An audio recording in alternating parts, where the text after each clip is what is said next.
පුතේ මොනවද මේ හරි අහුවෙන්නේ? ගොඩයි. දැන් අහුවෙච්ච එකක් තින්නවද? මොකෙද්ද? කොරළිය? ඔයා ඉස්කෝලේ ආවද? කී අවසරද? දැන් ඔයා එයාව කීයකට දෙන්නේ? ඔය වගේ කී දෙනෙක් අල්ල ගන්නවද ගෙදර ගෙනියන්න?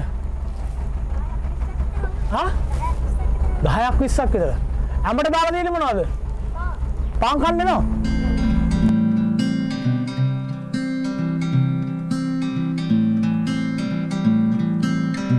ඉතින් කොහොමද?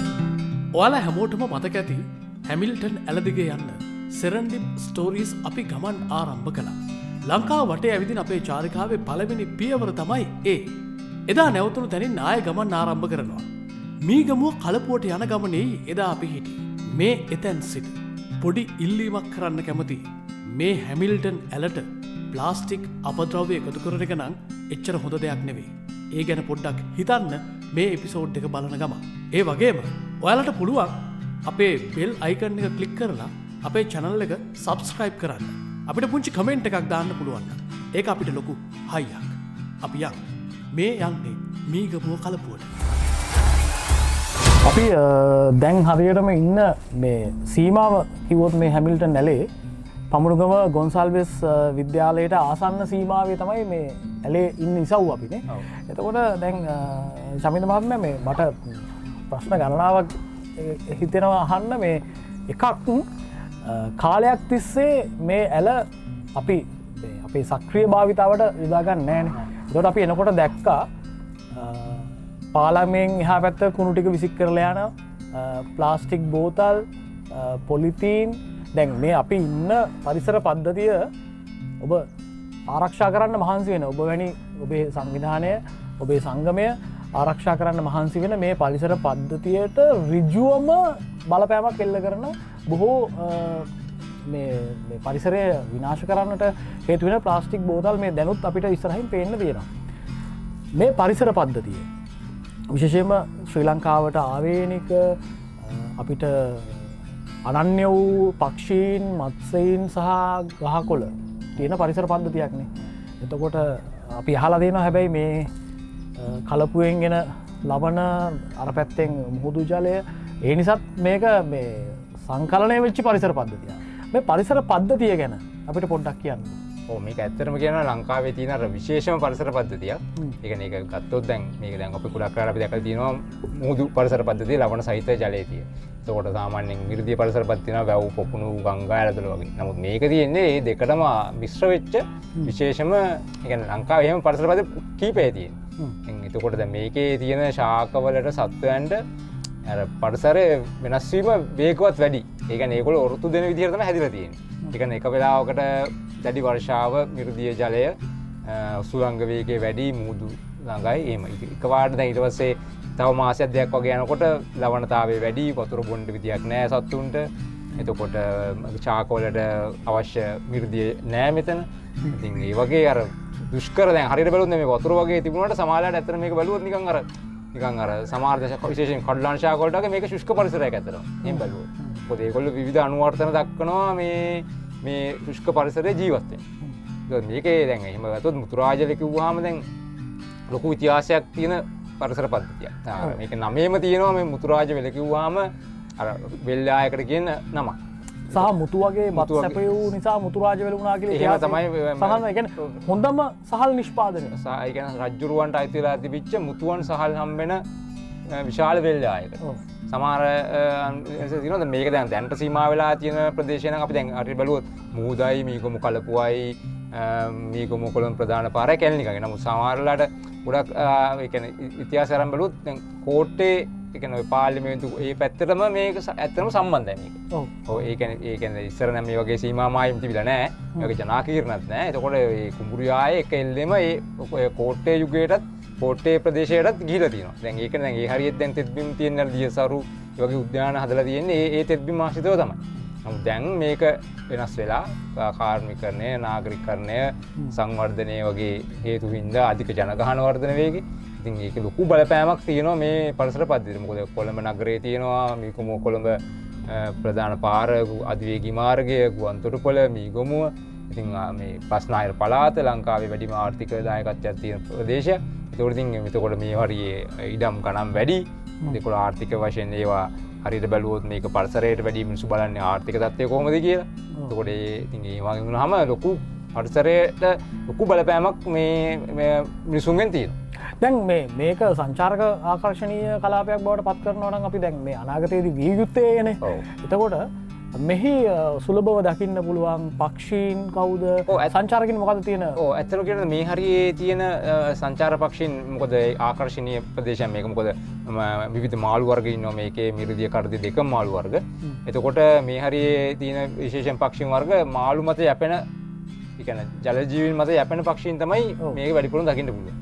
හැබැයි මට පේන විදිහට දැන් මේක අපි දැන් අර ඒ කියන්නේ සංචාරක ආකර්ෂණය ලැබනවා කියලා ආර්ථිකයෙන් පැත්තෙන් බලලා ඉතින් අපේ දැන් ආයතනයේ බෝට්ටු 4ක් 5ක් වගේ තියෙනවා. නමුත් ඒකෙන් අපි අදහස් කරන්නේ නැහැ තවත් සංචාර මධ්‍යස්ථාන නැති වෙලා බෝට්ටු සංචාර 20ක් 30ක් දාලා දැන් හරියට බැලුවොත් අර මාදුකංකට වුණා වගේ නැත්තම් යාලට වෙලා තියෙන ජීප් 1500ක් ඇතුළට දාන එකක් වගේ.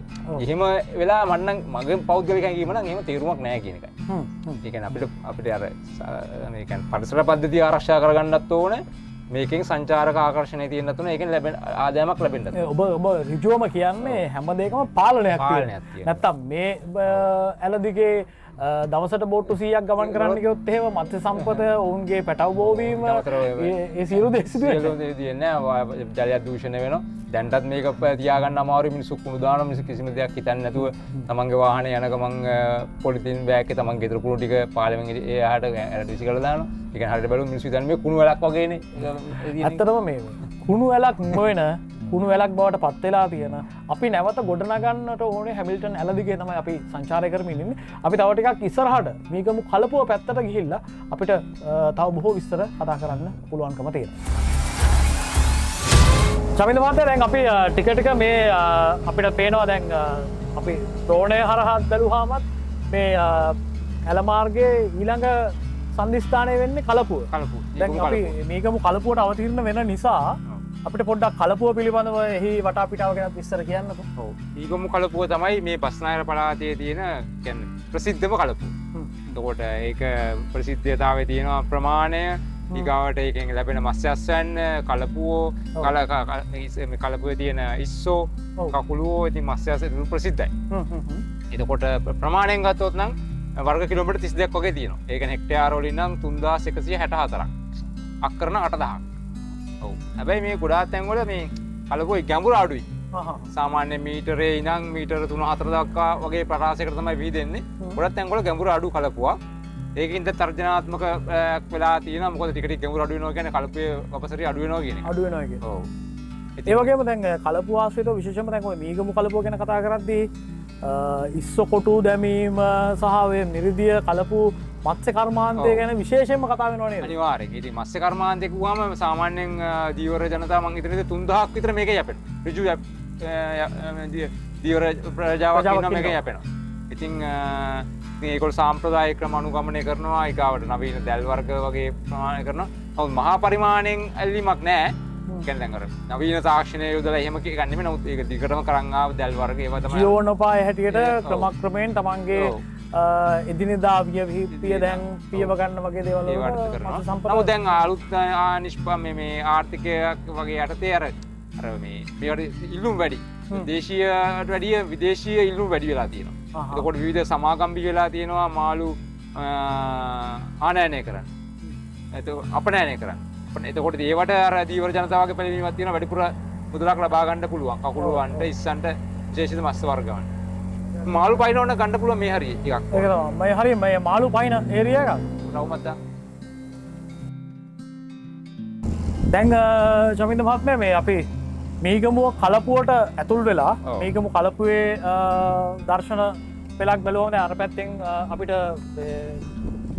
පණ්ඩාරනායක ජාත්‍යන්තර ගුවන් තොටුපොලේ ගුවන් යානා නග්ගවන බස්සවන කොටස පේනවා. ඊළඟට අපිට මම හිතන්නේ මේ මීගමු උත්තලම මාර්ගය පේනවා මේ පැත්තෙන්.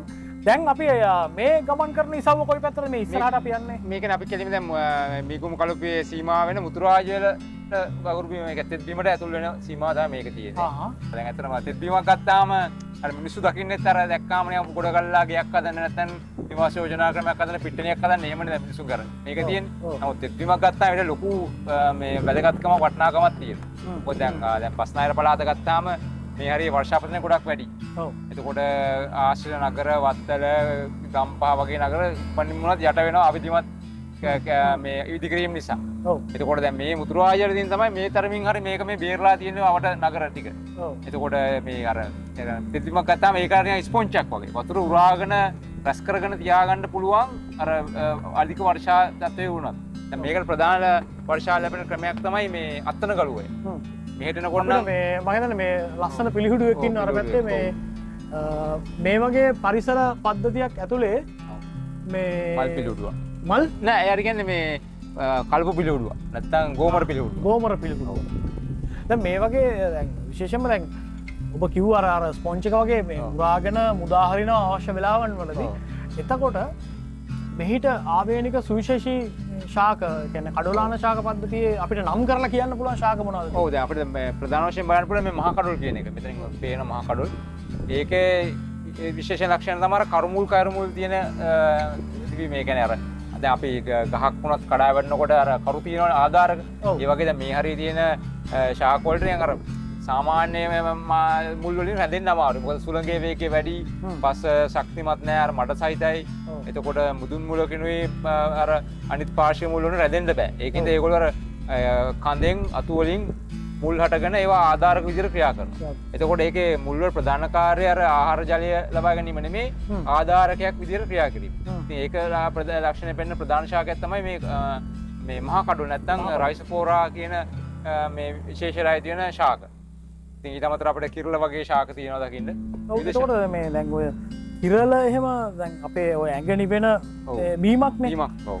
හැබැයි කිරළ හැමතැනම දකින්න නෑ. හැමතැනම මේ කිරළ බීම ගන්නත් නෑ අපිට. ඔව්. කිරළ හැබැයි සාමාන්‍ය මේ ප්‍රදේශයේ අඩුයි සාපේක්ෂව. දැන් දකුණු පළාතට වඩා මේ හරි අඩුයි. ඒකයි ඒක අර මිනිසුන්ට අර සාපේක්ෂව කර්මාන්තයක් ඒ කියන්නේ අර අලෙවි කිරීමට හැකියාවක් කිරළ බීම අලෙවි කරන්න පුළුවන් කර්මාන්තයකට යන්න තරම් නෑ ප්‍රධාන නෑ. ඔව්. ඒකට මම හිතන්නේ හේතුවක් වෙන්නේ නැති මේ ලවණ ගතිය නේද? ඔව්. ලවණ ගතිය කියන්නේ කොහොමද ඒක ඒ ශාකය අර දේශගුණික කලාප ලවණතාවය ඒවා බලපානවා ශාක ව්‍යාප්තියට. මේ ප්‍රධාන ශාකයක් විදිහට තියෙන්නේ මේ මහා කඩොල් කියන එක. මහා කඩොල්. ඔව් ඒක තමයි රයිසෝෆෝරා කිව්වේ. ඒක ඉතින් අර වැදගත්කම දීවර කර්මාන්තයට.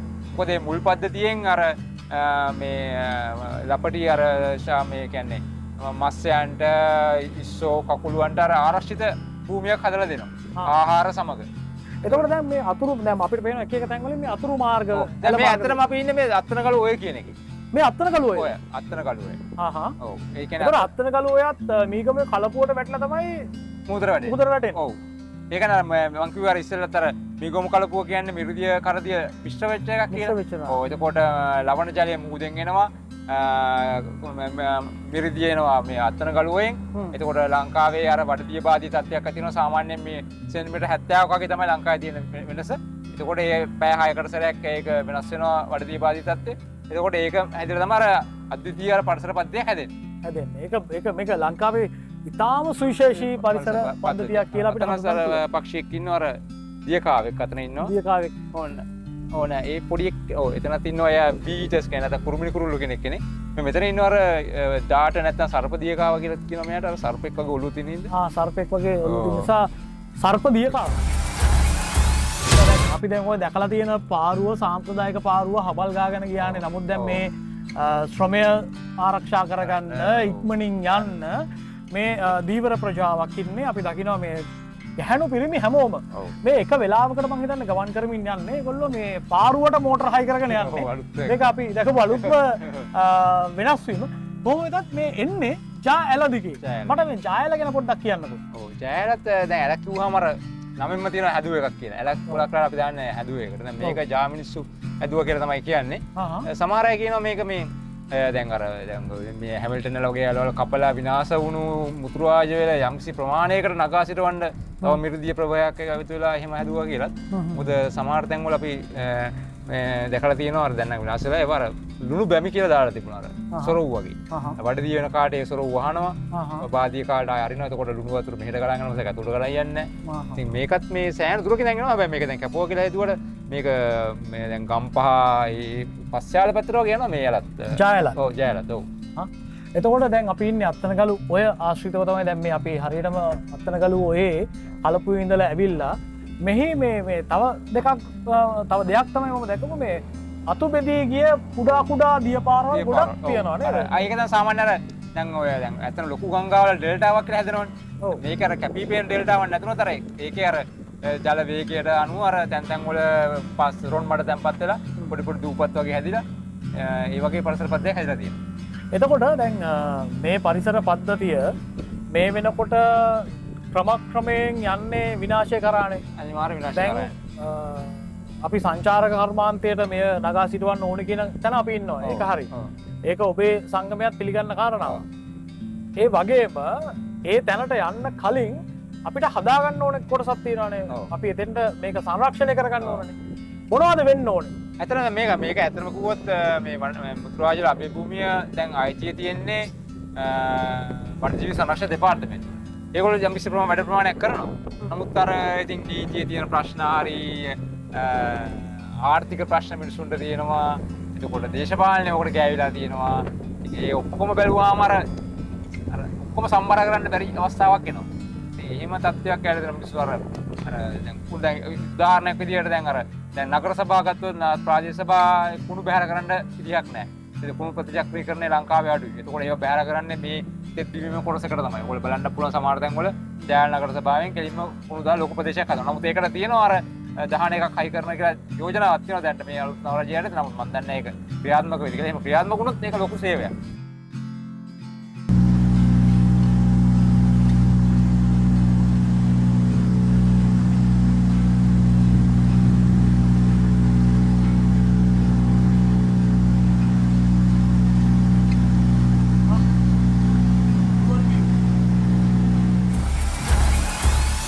දැන් චමිත මහත්මයා අපි දැන් මුතුරාජවෙල මේ පරිසර කලාපයෙන් මිදිලා දැන් ඊළඟට සූදානම් වෙන්නේ කෙලින්ම හැමිල්ටන් ඇලට නැවත අවතීර්ණ වෙන්න. පොඩි වැස්සක් වැටෙන අවස්ථාවක් සාමාන්‍යයෙන් මේ කාලය කියන්නේ ටිකක් වහින කාලය. ඒ වැස්සත් එක්කත් මේ තෙත් කලාපය බොහොම සුන්දරයි. පක්ෂීන් එක්ක මේ දැනෙන හැඟීමත් හරි සුන්දරයි. මේ හැමදාම ගන්න පුළුවන් අත්දැකීමක් නේ. රැස්ස වෙලාම මේ කලපුවත් එක්ක බැඳෙන්න ඕන. දැන් අපි යන ගමන් මාර්ගය ගැන පොඩ්ඩක් කියමු. ඔව් අපි මේකම කලපුවෙන් දැන් ඇවිල්ලා මුතුරාජලට ඇතුළු වුණා. දැන් අපි ආපහු හැරිලා මේ අත්තනගලුව යාරා මේකම කලපුවෙන් හැමිල්ටන් වලට ආයි අවතීර්ණ වෙන්න යන්නේ. හොඳයි අපි හැමිල්ටන් ඇලට ගිහිල්ලා හැමිල්ටන් ඇලේ ගමන් කරන අතරතුර තව ඔබ දැනගත යුතු කාරණා තියෙනවා. ඒ ගැන කතා කරන්න බලාපොරොත්තු වෙනවා.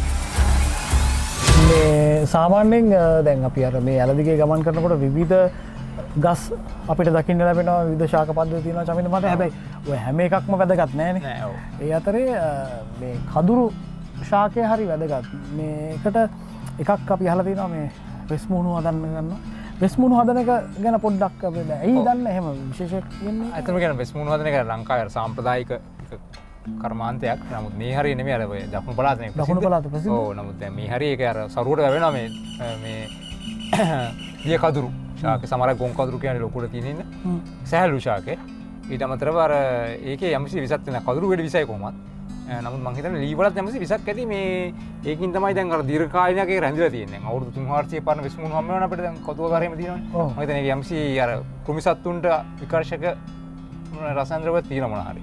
ඊට පස්සේ සැහැළු ලීය ලේසි අර මේ කැටයම් කරන්න. ඉතින් ඒකින්ද ඒක මේ ලංකාවේ මිනිස්සු අතර ඒක ප්‍රචලිත වෙලා තියෙනවා වෙස් මුහුණු කර්මාන්තයට. ඒකම අපි දැක්කා මේ කංකුම් වගාව දැන් අර අපි දකින්නේ ආක්‍රමණශීලී ජපන් ජබර වගේ දේවල්නේ. දැන් මේකේ කංකුම් අති විශාල ප්‍රමාණයක් මේ වැවිලා තියෙනවා පේනවා. දැන් මේක සමහරවිට මේ මිනිසුන්ට ආහාරයට ගන්නත් බැරුව ඇති. මොකද මේ ඇල ඇත්ත වශයෙන්ම අපි කෙලින්ම කතා කරොත් මේ ඇලේ තිබෙන පැහැය ගත්තාම සහ මෙහි තිබෙන අපද්‍රව්‍ය දැක්කහම කෙනෙකුට කන්න හිතෙන මට්ටමක නෑ.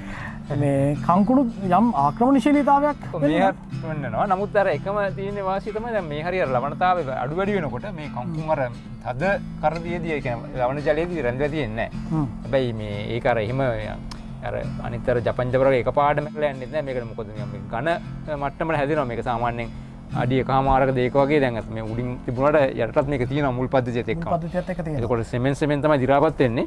ඒක සමහරලාවට ඉවහල් වෙනවා ඇති මේ මත්ස්‍ය බීජ ඔව් එතන ඔව් පරිසර පද්ධතියක් හැදෙනවා. මොකද මම අපි දැකලා තියෙනවා මේ කුමිසත් මේ විශේෂයෙන්ම මේ පක්ෂීන් ආකර්ෂණය වෙනවා මේ දිරන මේ මැරීගෙන යන කංකුම් වලට. කංකුම් වල. ඔව් පොඩි කුමිසත්තු මාළු වර්ග වගේ තියෙනවා මෙතන. දැන් මේ ඇලේ බෝට්ටු ගමන් කරනවා කියලා කිව්වහම මම අහලා තියෙන කතාවක් ඒකේ සත්‍ය අසත්‍යතාවය මම ඔබතුමාගෙන් තමයි දැනගන්න හදන්නේ. දැන් බෝට්ටු වල මෝටර ක්‍රියාත්මක වීම හරහාත් මේ මත්ස්‍ය ව්‍යාප්තියට බාධාවත්ද? ඒ කියන්නේ තියෙනවද මොකක් හරි චෝදනාවක් එහෙම? මෙහෙමයි දැන් කොහොමත් අපි දැන් මේක ඇත්තම කියන එන්ජින් එකේ ආගන්තුකේ ගන්න.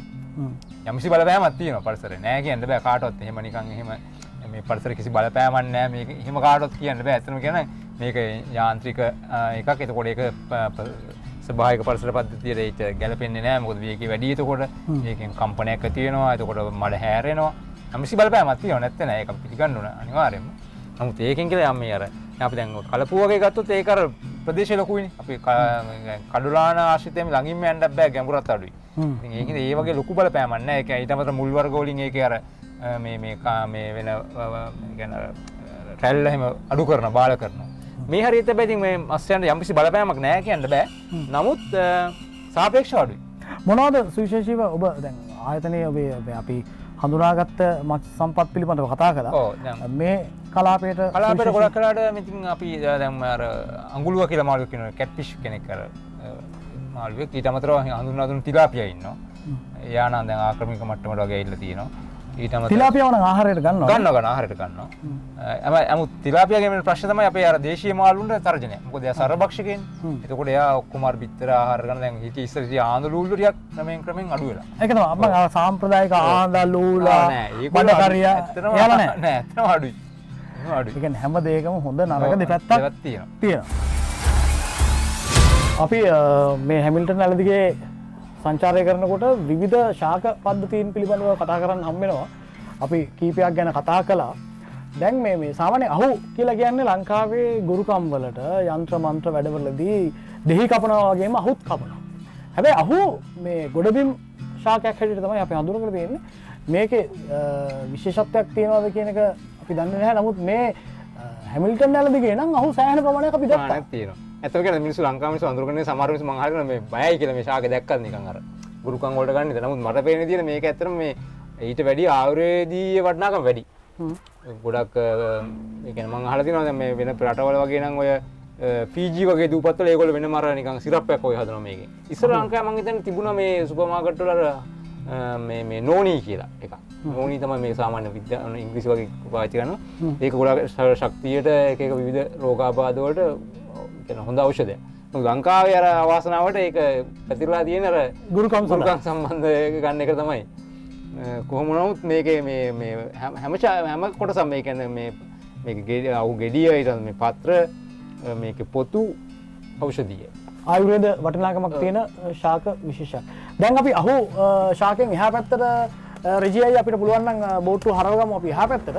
මේ තියෙන අහු ගෙඩි මේ අපි ඊළඟට එහා පැත්තටත් යනවා මේ තව අපි නිකන් බැලුමට මුරුංගා වගේ. හැබැයි මුරුංගා නෙවෙයි. මේක ජලජ ශාකයක්. අපේ චමින්දය අපිට සඳහන් කරලා දෙයි මේ චමින්දය අපිට කියන්නේ මේ මුරුංගා වගේ අපිට පේන මොකක්ද ඒ ශාකය? ඔව් මේකත් මේ කඩලාන ශාකයක් තියෙන. මේකත් මේ ජලය ආශ්‍රිතව හැදෙන්නේ. දිය දඟ. නැත්නම් දිය දඟ. ඔව් දිය දඟ. එතන දිය දෑංග කියනවා. දිය දෑංග කියනවා. ඩොලි කැන්ටන් කියලා තමයි මේ ලතින් නම එන්නේ. ඊට පස්සේ ඩොලි කැන්ටන්. ඔව් මේක මේ ලස්සන මලක් පිපෙනවා මේ අර නිකන් අර ලිලි මල වගේ අර මේ ග්‍රැමෆෝන් මල වගේ. නමුත් අද නම් මල් දකින්න නෑ මේකේ. මේකේ කිසි ප්‍රයෝජනයක් නැද්ද? මිනිස්සු වදින් අර මෙහෙමයි අර දැන් අර කඩුලාන ශාකයක් මේ අර ඒක මේක ඉක්මනට වැවෙන ශාකයක්. සමහර අය කියනවා මේක ආශ්‍රිතව හැදෙනවා කියලා. හැබැයි වෙන පරිසර පද්ධතිවල දකින්න නෑ. මේ ලබන සහිත පරිසර පද්ධතිවල තමයි තියෙන්නේ. මේක මේ බීජ ව්‍යාප්තුන් ස්පෝට් නේ ලගන පිපිරලා වගේ. ඉතින් බීජ. මේක ඉතින් අර මේ ගහ දැක්කම තේරෙනවා දැන් මේක අර මේ ඉවුර හේදෙන්නේ නැති වෙන්න අතර හැදෙන මුල් පද්ධතියක් එක්ක. එතකොට ඒකේ මේ ඉවුර ආරක්ෂා මුල් පද්ධතියක් තියෙනවා. ඔව්. අපි දැන් මීගමු කලපුවෙන් අත්තනගලු ඔය හිටියා අපි මුතුරාජවල පරිසර පද්ධතිය ඇතුලේ අපි මේ බෝට්ටු සවාරිය ගියා. ඊට පස්සේ නැවත මීගමු කලපුවට ඇවිල්ලා කලපුවෙන් හැමිල්ටන් ඇලට අවතීර්ණ වෙලා තිබෙනවා. දැන් චමිනපත් මේ මීගමු කලපුවෙන් එහාට මේ ඇල අපි අහලා තියෙන විදිහට මූලාශ්‍රවල සඳහන් වෙන විදිහට පුත්තලම දක්වාම දිවෙනවා නේද? නමුත් අවාසනාවක මහත අද අපිට භාවිතයට ගන්න පුළුවන්කම තියෙන්නේ මීගමු කලපුව සහ කැලණි ගඟ ආශ්‍රිත කොටස පමණයි. මම හිතන්නේ දිගින් කිලෝමීටර් 14.5ක් වගේ තමයි සඳහන් වෙන්නේ. එතකොට දැන් මෙහෙම ඔබේ සංගමයට කතා කරලා ඔබේ ඔබේ පදනම පිළිබඳව කතා කරලා ඒ පදනමෙන් තමයි මේ වගේ බෝට්ටුවක් වෙන් කරගෙන මේ ගමන එන්න ඕන. මට පොඩ්ඩක් විස්තර කියන්න ඔබේ ඒ පදනම ගැන ඒක කොහොමද පිහිටව ගත්තේ ඒක කොහොමද ආරම්භ වෙන්නේ මොකක්ද එහි පසුබිම ඊළඟට කෙනෙකුට මේ වගේ මුතුරාජවෙල පරිසර පද්ධතිය මීගමු කලපුවට යන්න ඕන නම් කොහොමද කෙනෙක් ඔබව සම්බන්ධ කරගන්නේ? අපි ආරම්භය සදාන කරන්න අපේ ආයතනයේ 1996 දී මේක පටන් ගත්තේ රජයට සම්බන්ධ ආයතනයක් විදියට. ඒ කියන්නේ මධ්‍යම පරිසර අධිකාරියේ චෙද්දින් සංරක්ෂණ ව්‍යාපෘතිය කියලා ව්‍යාපෘතියක් ආරම්භ වෙලා ඒකයට තමයි මේක පටන් ගත්තේ. ඒකට අපිට නෙදර්ලන්ත ආධාර තිබුණා. 1996 ඉඳන් 2001 වෙනකන් අපි මේ පරිසර අධිකාරියේ ව්‍යාපෘතියට තමයි අපි ආයතනය පවත්වාගත්තේ. ඒ සමගාමීව 1996 දී මේක අපේ භූමියක් වල ප්‍රකාශපත් කරනවා. ඒකට සමගාමීව තමයි අපේ ආයතනය ආරම්භ වෙන්නේ. ඉතින් 1996 2001 දක්වා මේ ව්‍යාපෘතියක් විතර පටන් අරගෙන ව්‍යාපෘතිය අවසන් කරනකොට මේක ආයතනය අවසන් කරන එක අපරාධයක් කියලා අපිට හිතුණා. ඉතින් අපි මීගමු කලපු සහ මුතුරාජල සහ මීගමු කලපු සංවර්ධන පදනම කියලා ප්‍රජාදායකත්වයෙන් යුක්ත පදනමක් පිළිටවගෙන අපි ලැබෙන ආදායමෙන් කිසිම ආධාරයක් නැතුව ලැබෙන ආදායමෙන් තමයි මේ ආයතනය දැන් අපි කරගෙන යන්නේ. විශේෂයෙන්ම මූලික වුණේ ඉස්කෝලේ ළමයින්ව. ඒ කියන්නේ පාසල් දරුදරියන්ව චෙද්දින් සංරක්ෂණයට දායක කර ගැනීම සහ උන් දැනුවත් කිරීම. ඊට අමතරව විශ්වවිද්‍යාල ශිෂ්‍යාවන් සහ දේශීය ප්‍රජාව. ඒක තමයි මූලික අරමුණ. ඊට අමතරව අපි ඒ කියන්නේ අපිට එතකොට ඒකෙන් අපි ලොකු ලාභයක් බලාපොරොත්තු වෙන්නේ නැහැ. ඒගොල්ලන්ට දැනුම ලබා දීලා අපි බෝට්ටු චාරිකාවට සම්බන්ධ කරගෙන. ඒ සමගාමීව තමයි විදේශිකයනුත් අපේ ආයතනය ඒ කියන්නේ ඒ සමාගම් හරහා ප්‍රචාරය ලබා දීලා විදේශිකයනුත් මේකට සම්බන්ධ කරගෙන එතකොට අපිට ඒකෙන් ලැබෙන ආදායමක් තියෙනවා. එතකොට ඒ යම්සි ලාභයක් තියෙනවනම් ඒ ලාභය අපිට මේ සංරක්ෂණයට දායක කරගන්න පුළුවන්. ඊට අමතරව ප්‍රජා දැනුවත් කිරීමට ඒක දායක කරගන්න පුළුවන්. ඒ විදිහට තමයි අපි ගියේ කොවිඩ් පටන් ගන්නකම්. කොවිඩ් වලින් පස්සේ අපි ලොකු කඩාවැටීමක් අපිට තිබුණා. ඒ කියන්නේ කොවිඩ් වලින් පස්සේ මුළු රටම කඩාවැටෙන අවස්ථාවක් අපිට දැන් ආදායම ශේෂ්ත්‍රයට මේක පොදුයි. අපිට ආධාරත් මුකුත් නැහැ. ඉතින් අපිට හිමින් ටික ටික පොළු උස්සන ආයතනයක් විදියට මම යන්නේ දැන් අපි ඒ නවත්තලා නැහැ සංරක්ෂණ කටයුතු. නමුත් අපි සෙමින් ගමනක් ඉස්සරහට දැන් යන්නේ. එතකොට සම්බන්ධ කරගන්නවා නම් මම කිව්වේ දැන් විදේශකයන් සම්බන්ධ කරගන්නවා නම් දේශීය සංචාරකයන් ඔබව සම්බන්ධ කරගන්නවා නම් මොකක්ද ඒ සඳහා තියෙන මාර්ග?